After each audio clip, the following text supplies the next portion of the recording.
Hello everyone, welcome to this comic book haul video. It's been quite a while since my last of these videos. I think that was back in early January this year, and we're in March now. So it's been a while and I picked up quite a few books since then. The first book that I'm going to talk about is The Death of Captain America Omnibus by Ed Brubaker. This is the second volume. In my previous video I talked about the first volume, and I also mentioned that I was aiming to get the rest of the volumes as soon as possible. And that's basically what I went out and did. So I got all the 4 books in one go actually. And now I have all of them on my shelves, and it just feels amazing because it's just such a popular run. And you hear that all the time. And it just feels very good to have them in my collection now. The Death of Captain America Omnibus is one of the harder ones to find of the series today. It's priced very high, at least if you look at the aftermarket. So if you are searching for this book, I wish you the best of luck, and I hope that you will be able to lock it down at a reasonable price.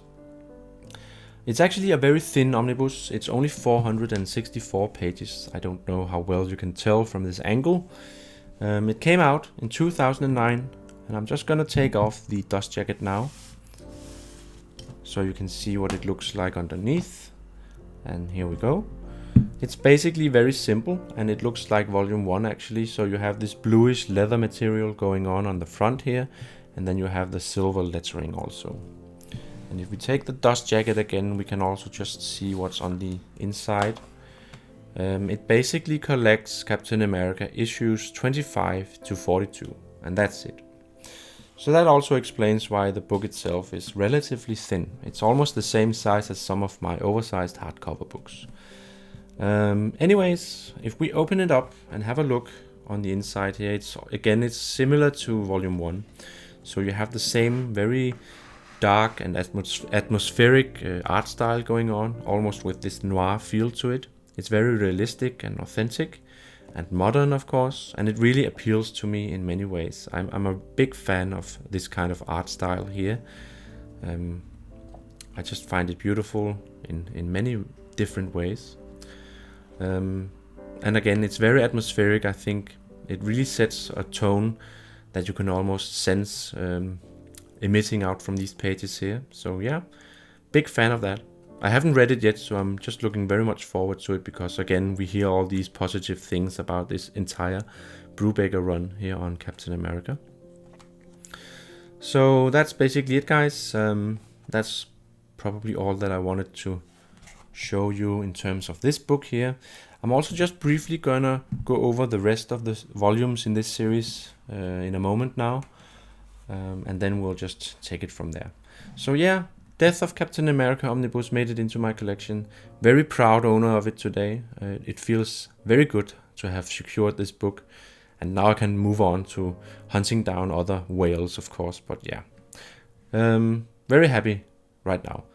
Let me find the next book and we'll just move on.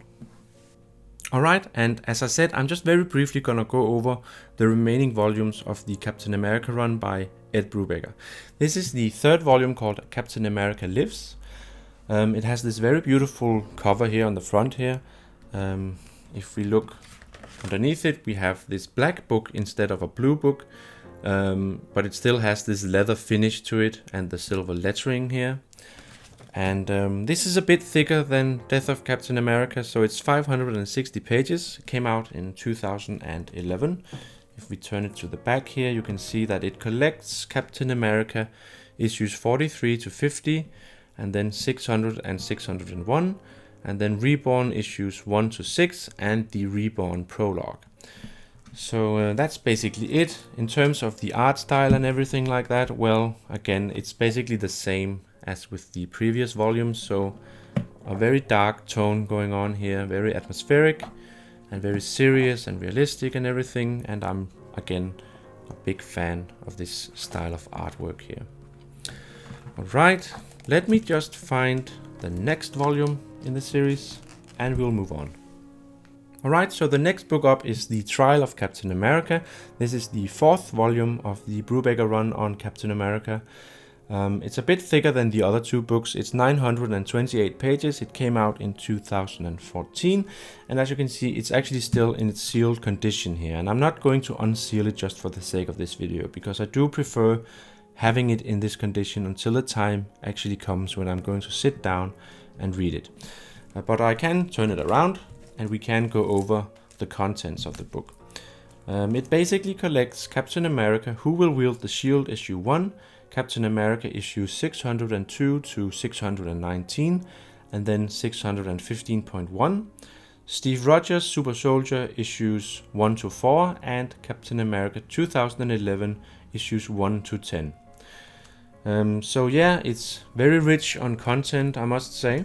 And again, it's a beautiful book, and it's more in the size that you're used to in terms of pages and everything when it comes to omnibuses.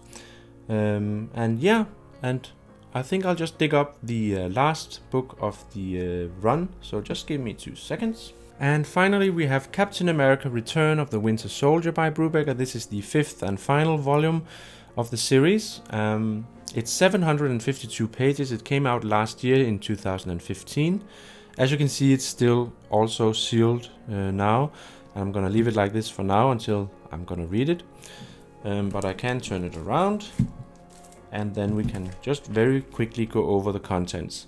It collects Captain America and Bucky issues 620 to 628, Fear Itself, Book of the Skull issue 1, Fear Itself issue 7.1, Captain America, Winter Soldier issue 1, and Captain America 2011 issue 11 to 19. So it's pretty rich on content as well. And that basically wraps up all of the books that I got from the Brubaker run on Captain America. So with that, I'm gonna move on now and start talking about something else. Just hang on. Alright, so next up is the Uncanny XMen by Chris Claremont Volume 3. I already have Volume 1 and Volume 2 in my collection, and I just got this one a few weeks ago when it came out, March 2016. And as you can see, I have the Smith variant cover because I do prefer this cover over the other one, although the other one is also very nice, I think. But I just feel that this cover here fits in better with the entire collection. It's a very thick book, and it's thicker than the other 2 volumes, although if you do compare this one with the original first printing of Volume 1, that one is going to be thicker than this one. But it is still very thick. It's 1056 pages. And if we turn it around, again, you can see all the covers of all the contents here. And it basically collects the Uncanny XMen 154 to 175, the X-Men Annual 6 to 7, Special Edition X-Men 1, Marvel Graphic Novel 5, Wolverine 1 to 4, and Magic 1 to 4. So it's a very content-rich book, this one. And yeah, it's still sealed and everything because I'm not quite done yet with the previous books. But I'm really much looking forward to this. And I can tell you that reading the Chris Claremont run on X-Men so far has been a great joy for me. So yeah, highly recommended, and you should definitely go and pick up both this one but also the previous 2 volumes. Alright, let's just move on now. Alright, and the next book up here is a very special book indeed. And it's a book that I never really expected that I would own or have in my collection. It's the Punisher Omnibus by Garth Ennis. And when I say that I never expected to own this book, the reason is pretty simple. The aftermarket price of it is just incredibly high. It's utterly insane, the prices that you find this book at on Amazon or eBay and places like that. And it's widely held as a white whale by many collectors, and that means that it's one of those books that people are really having on the very top of their wish list. But I was offered this book at a very reasonable price compared to these insane aftermarket prices, and it's even in its sealed condition, as you can probably tell. So it's actually unopened, unread, and basically new and in mint condition. I have checked all the corners and edges and everything, and it just looks perfect. So I feel extremely lucky having this in my collection today. I never thought or dreamt of that ever happening because it's just so expensive.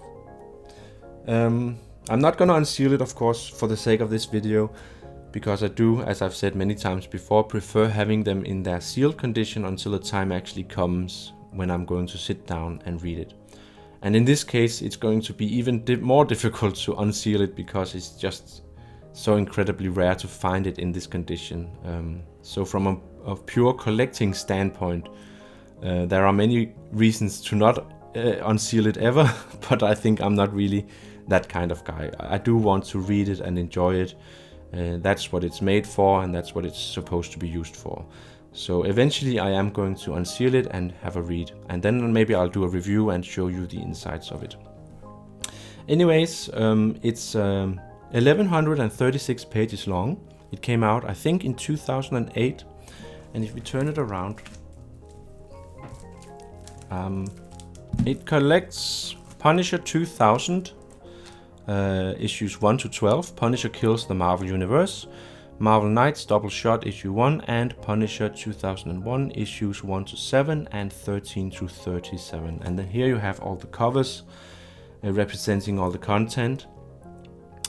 And yeah, I just feel incredibly lucky having this book now in my collection. I never ever dreamt of that happening, but I'm very proud of having it here in my collection, and it's probably one of my most prized omnibuses at this time, at least. So yeah, with that said, I have one book more that I want to show you in this haul video. So let me just find it and we'll have a look at it. Alright, so the last book of this video is this one, the Absolute Edition of Kingdom Come. Now, Kingdom Come is a story that takes place in the Elseworld series of DC Comics, so that's basically a story, or a standalone story, that takes place outside the main continuity or canon of DC Comics. It features Superman and the entire Justice League and many other noteworthy characters. One of the main selling points and one of the things that kind of drew me in to begin with is the fact that this story is illustrated by the artist Alex Ross, who's one of my absolute favorite artists. And that fact alone is enough that you should definitely give this book a look, in whichever format might be available to you. I know that this book is also set to be released soon in a deluxe edition, so I highly recommend that you pick that one up if you just have the slightest interest in this book here. This being an absolute edition book means that it comes in the typical slipcase here, and the fact that it's also a large format book. It's a very tall book, and you see that also in some of my other absolute books like Hush and All-Star Superman and those books.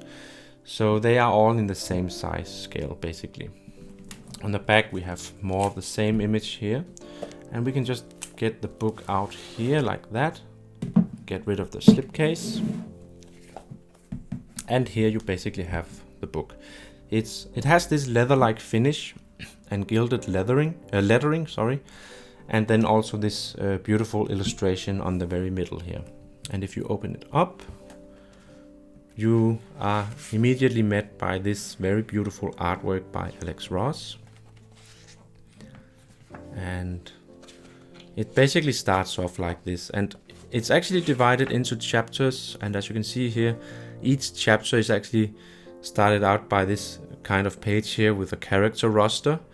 So some of the other chapters have other characters on it, and it just looks beautiful. The art and concepts of Alex Ross are really well illustrated here, and you can actually find yourself spending time just studying this page alone before actually moving into the story.